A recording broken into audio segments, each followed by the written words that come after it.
Immediately seizing the center, this pawn opens crucial diagonals for both queen and bishop, setting the stage for rapid development and an active game. Centering pawns creates immediate dynamic tension across the board. Developing a knight to attack the central pawn immediately pressures black's pawn structure, setting up early tactical possibilities. Developing the knight to its natural square, this move defends the pawn and prepares for kingside castling, actively engaging white's central presence. Instantly demanding a response, this bishop aims to exploit the pin on black's knight, a classic opening gambit. Challenging white's bishop directly opens avenues for queenside activity. Preserving the bishop's influence on the long diagonal, white maintains central tension and a flexible structure. Initiating a solid central counterplay, knight directly challenges the e4 pawn, aiming for pawn equality and active piece development. Shielding the e-pawn and preparing castling, this move subtly reorients the queenside pressure towards the center. Developing the bishop to this square readies the piece for castling and supports a potential d-pawn push, a logical step in solidifying black's position.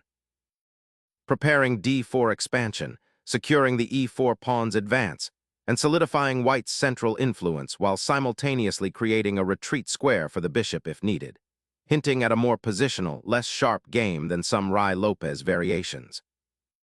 Expanding the queenside pawn structure aggressively gains territory, but potentially weakens the queenside light square's long-term, creating new targets for white's pieces should the pawns advance too far.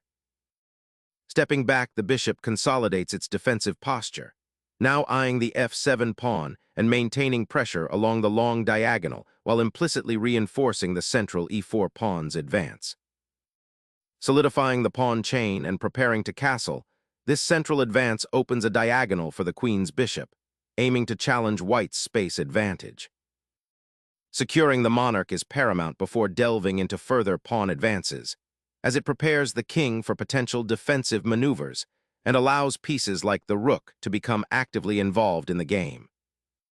The black king finds a safe haven, completing the crucial castling maneuver and tucking itself away behind a protective pawn shield, a fundamental step in securing one's most valuable piece. Pushing the pawn opens lines, but also creates weaknesses on the queen side, potentially inviting counterplay down the file if black can unpin their rook. Exploiting the space advantage, black aggressively pushes the b-pawn, creating immediate tension and forcing white to react to the extended queenside presence.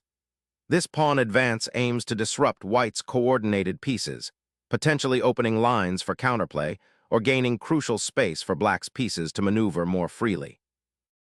Seizing control of the queenside's pawn structure, this move aims to disrupt black's intended expansion and restrict the bishop's scope.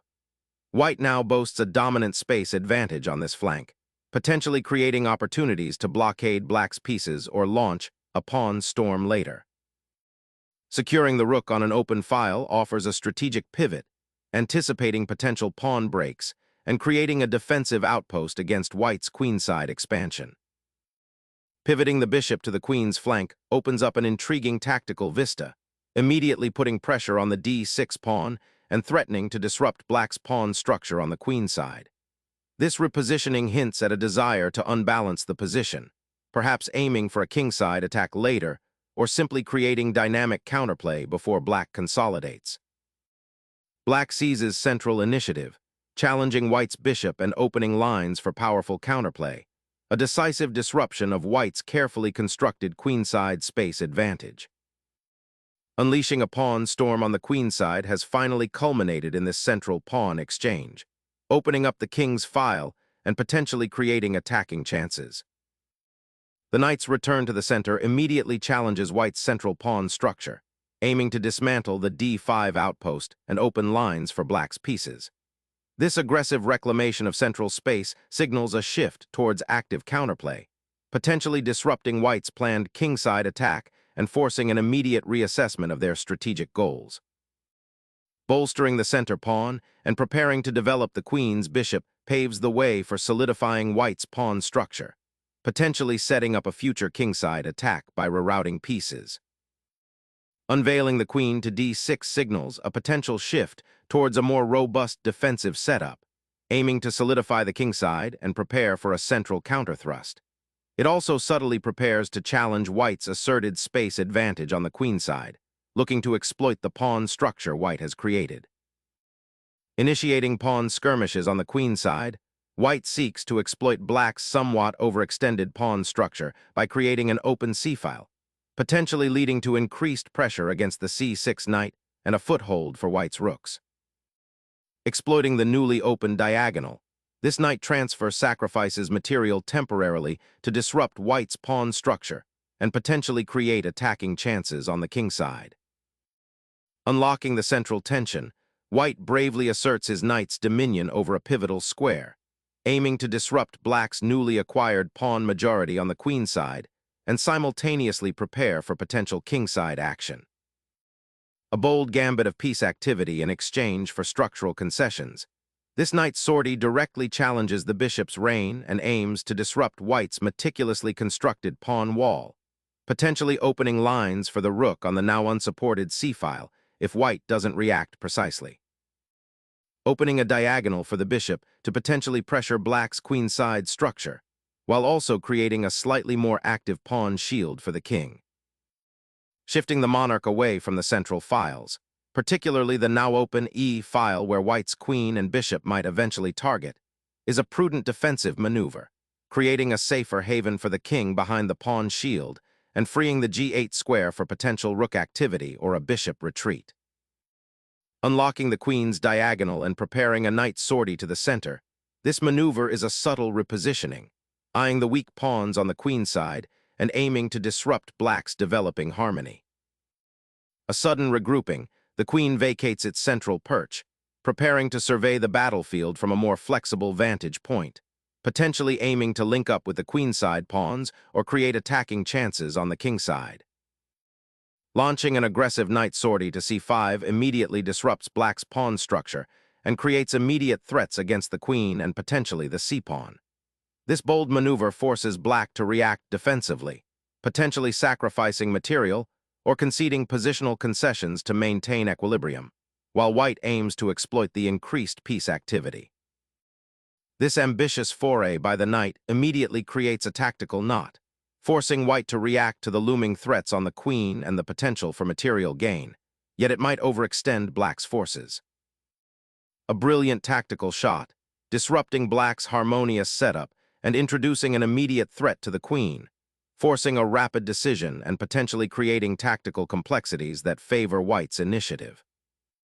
Black's knight bravely ventures deep into enemy territory, aiming to disrupt white's finely tuned pawn structure and create immediate tactical threats against the king. Liberating white's queen and opening a path for the rook, this capture immediately addresses the awkward placement of black's knight and seeks to resolve the pawn structure's complexities. Reclaiming a piece, black boldly reestablishes central symmetry, though at the cost of potentially isolating the knight if white can reinforce the d-file. Exchanges the knight, simplifying a complex central skirmish into a scenario where white aims to exploit the newly opened king's file and potential pressure on black's castled position. Trading off the powerful bishop for white's somewhat awkward knight on c3 immediately simplifies the position, aiming to exploit the weakened dark squares around white's king and potentially disrupt their pawn structure. The knight embarks on a daring raid, seeking to dismantle black's defensive structure by forcing an exchange that will open the king's path. The bishop now retreats, clearing the diagonal and offering a slight respite from white's looming pressure. While this exchange has removed a key attacking piece for white, black's king still looks somewhat exposed behind the pawn shield, and the knight on d4 might become a target for further aggressive maneuvers. Observe how white's pieces, despite the material gain, are beginning to coordinate with a clear objective of exploiting any lingering weaknesses around the black monarch. Exploiting the exposed king, this knight maneuver seeks to capitalize on the disrupted pawn structure and create immediate threats, potentially leading to a swift material advantage or even a mating attack. The rook now activates, aiming to penetrate white's queenside where the king is quite exposed. Opening up the c-file for your rook is a sensible reaction to black's queen and rook pressure, aiming to contest central space that was previously ceded. Suddenly, black intensifies pressure on the queen side, targeting the unprotected knight on c3 and simultaneously challenging white's central pawn structure. Unlocking a powerful outpost, the knight establishes itself on a square where it controls key central squares and threatens black's vulnerable bishop and pawn structure, creating immediate complications and forcing black to react to a newly imposed positional threat. Challenging the advanced pawn and simultaneously defending against the knight's potential infiltration, this move attempts to disrupt white's coordination while re-establishing a more active bishop. Exploiting the overloaded bishop, white immediately targets the vulnerable pawn structure on the queen side, aiming to dismantle black's defenses. Black repositions the queen, seeking to solidify the position and perhaps prepare for a pawn advance or defend against white's pressure on the king side. The sequence has seen black's queen caught in a tactical melee, and now its return to a more central square offers a degree of regrouping, though the immediate threat on the queenside pawn remains a concern. This maneuver aims to improve coordination and potentially offer some defensive respite. Disarming the pawn chain's grip on the queenside, white sacrifices the knight to seize control of the open 7th rank, forcing black to defend a vulnerable pawn. Unleashing the bishop in a final, desperate attempt to disrupt white's emerging pawn-king attack, black offers a sacrifice that, while momentarily flashy, unfortunately fails to salvage the position. Repelling the immediate check reclaims the initiative, establishing white's rook as a potent offensive piece, poised to exploit black's slightly awkward bishop placement and the potential weakness on the king side. The queen boldly ventures forward, challenging white's rooks and eyeing the exposed king, aiming to disrupt the developing counterplay and potentially create immediate threats. This move, sacrificing a rook to clear the f-file, aims to disrupt black's centralized pieces and open new lines for white's remaining pieces, potentially leading to active counterplay despite the material deficit. Unleashing a pawn thrust offers immediate central disruption, aiming to pry open the game and exploit white's slightly exposed monarch, while simultaneously threatening to advance further and destabilize the queenside pawn structure. Seizing the open d-file with the recapture offers immediate pressure, potentially freeing your knight for more active squares and forcing black's queen to defend vulnerable pawns. Sacrificing the rook here unleashes a potent tactical storm, exploiting the exposed white king and opening lines for the remaining pieces. Observe how the bishop on c5, now unhindered, creates a decisive battery with the queen on d4, threatening to dismantle white's queenside defenses and ushering in a powerful mating attack. Resuming control of the now open file, the rook immediately reasserts its presence, a powerful statement following the piece exchange. Discovering the threatened knight on a4, black capitalizes with a bold exchange, aiming to disrupt white's rook activity and simplify into an endgame where the initiative might just shift. A daring foray by the knight, aiming to disrupt black's reorganized forces and probe for weaknesses on the queenside, but it leaves its own king somewhat exposed. The queen retreats to safety, acknowledging the immediate danger and the lost initiative, while the knight now boasts a commanding outpost on the queen's side, dictating terms of engagement. Sacrificing the rook to clear the path for the knight to dominate the queenside, creating a decisive queenside advantage and potentially leading to a swift mate threat. The rook's capture of the queen, while seemingly inevitable, opens a starkly dangerous endgame where black's king is far from safe, and white's advanced knight on b8, though anachronistic, possesses a peculiar disruptive potential against the exposed black monarch. Fortifying the king's position becomes paramount as the dust settles from the recent exchanges, creating a more robust shelter. The king, finally unburdened from its prior precariousness, now surveys the board from a safer perch, aiming to participate in the developing skirmishes. Opening up the kingside for a potential mating attack, this rook maneuver aims to exploit the weakened pawn structure and the exposed black king. King's desperate gambit, checking across the board, aims to disrupt white's advancing queenside pawns and potentially force a perpetual check. a stark contrast to the earlier positional maneuvering that left black's rook out of play.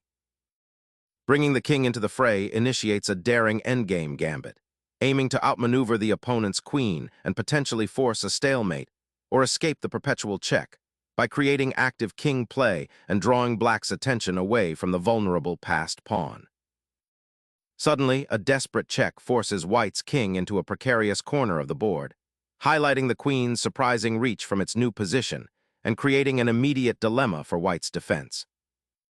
Repositioning the king to safety opens up avenues for counterplay, a crucial consideration when the opponent has an active queen delivering checks.